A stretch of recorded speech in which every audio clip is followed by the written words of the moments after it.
It's like, calm down, dude. Okay, we'll get back on the Parkway here.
McGlamory stand. In frontier language, a stand was an inn or trading post, sometimes both, usually located on a well-traveled route. Such a place was established on the old Natchez Trace near here in 1849 by John McGlamory. Although the stand did not outlast the Civil War, the name did. The nearby village is still known as McGlamory Stand. Pretty cool. Oh, I see right there. Probably like a big graveyard. Okay, cool.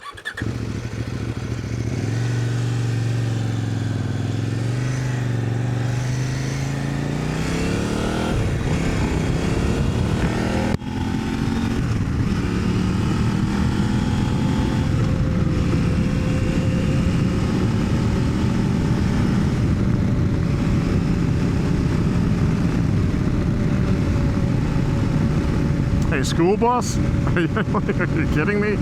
Okay.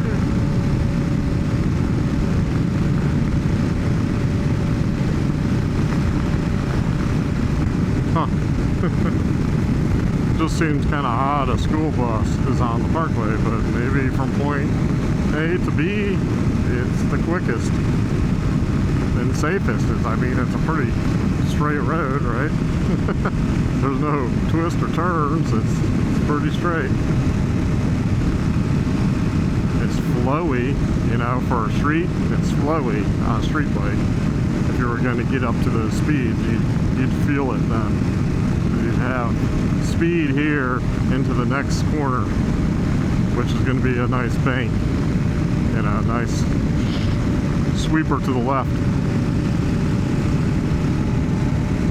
I guess I do miss my hauling butt days, but I like seeing stuff.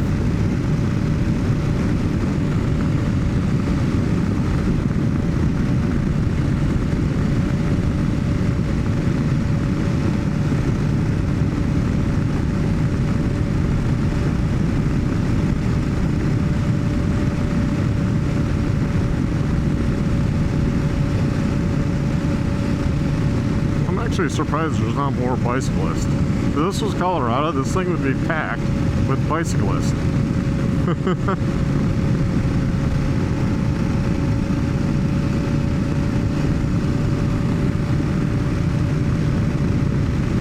An old fence.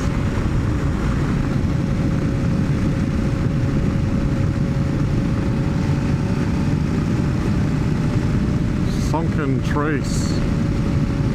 Okay. Go check that out here, half a mile. Possibly, unless it's like getting off or something. Let's see, Florence to the left.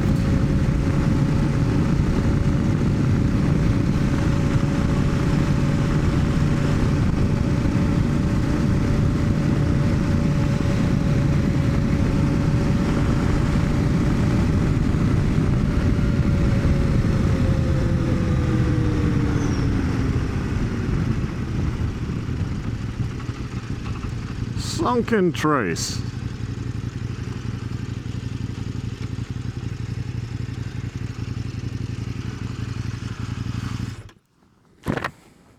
Sunken trace. This early interstate road building venture produced a snake-infested, mosquito-beset, robber-haunted, Indian-traveled forest path laminated by the poyas, cussed by the impious. It tried everyone's strength and patience. When the trail became so waterlogged that wagons could not be pulled through, travelers cut new paths through the nearby woods. Here you see the cuts made to avoid mud, into which ox carts and wagons sank, making progress slow, dangerous, or even impossible.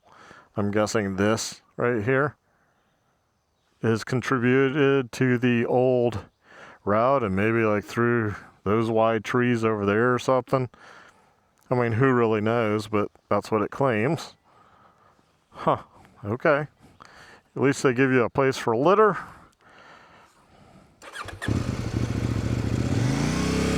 A lot of these nice pull-offs, people say federal money on what do they spend it on. I mean, this stuff is the good stuff.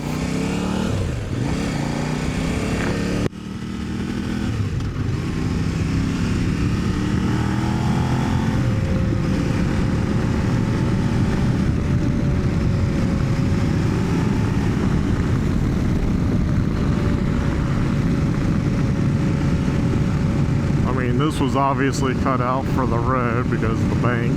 Yeah, this would have been top of a hill, so they probably were more on the bottom, I would guess, versus on like the peak on the ridge.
Oh, it says Holly.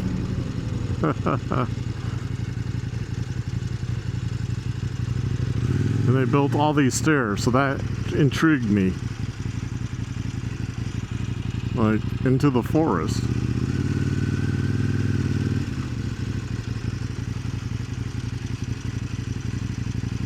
Yeah, it's a nice green area. Maybe tent camping or something. There's picnic tables. Yeah. Huh. Okay. The spot Holly has some stuff.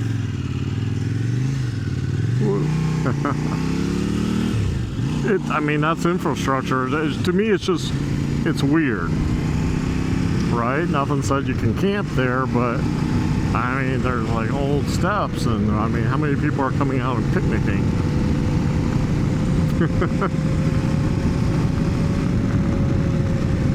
I was just thinking, like, another great thing about probably even mountain biking, cross country and stuff, but that's tiring. I'm not going to do that. But adventure bikes, you know, if you're a decent rider, you pull off, hide in the woods, and set up your little tent, you know. No one's going to know you're there. Not a single person.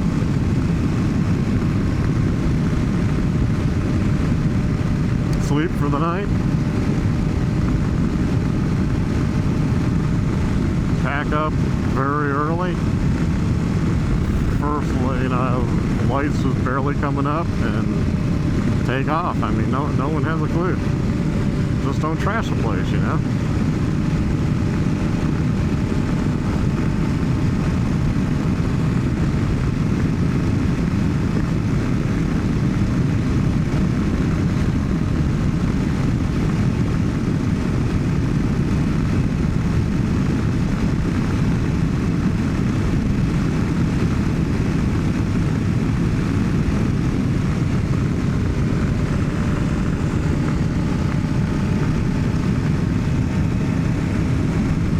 Getting close to Alabama. I mean, should I cross? Maybe I could cross into Alabama. Alabama's usually a little rougher on the roads and not as many paved. They have less money than Tennessee.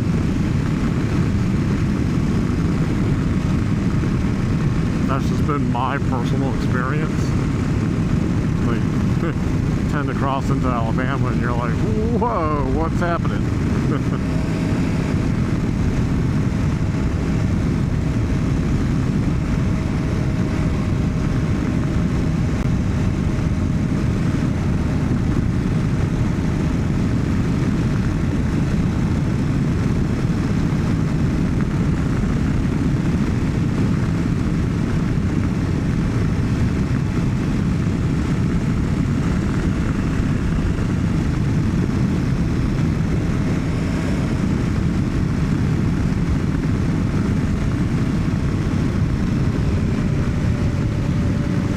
No commercial use. Yeah, there was semis jumping on this. They're ruining it. Let's see what this is. Cypress Creek. Wow, that's a bright vehicle. Maybe a hiking spot. It looks like mountain bike rack on this thing. Oh, tables and stuff back there. Picnic tables, barbecue. I'm just kind of pulling off, giving you the quick on some of them. There's nothing to read. It wasn't a historical marker, but yeah.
line half mile.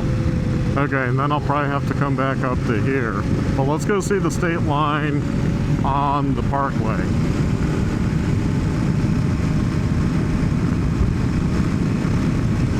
Maybe I'll get a picture if there's like a wide spot.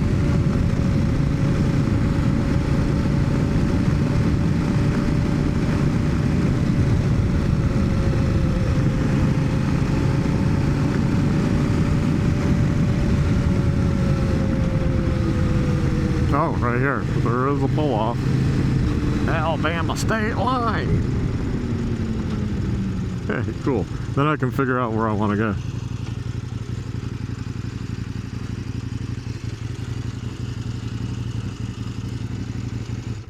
Cool. Oh, yep.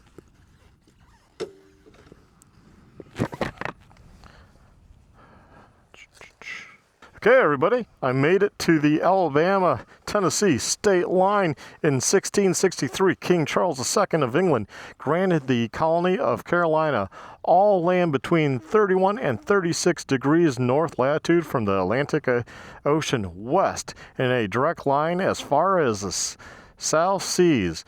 The separation of North and South Carolina fixed the boundary between them at 35 degrees in 1735. North Carolina's release of land claims west of the Appalachian Mountains permitted establishment of the state of Tennessee with the same southern boundary.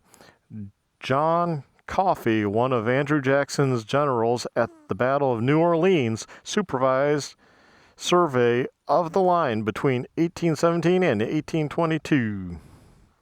Boom, Alabama, Tennessee. Awesome. Awesome stuff. So we're going to go down here and hang a left. We're going to take some roads in Alabama. It looked like there was a route, if you will, a road. Road. I'm not really looking for routes per se. See right down here. Okay, that's what it looks like.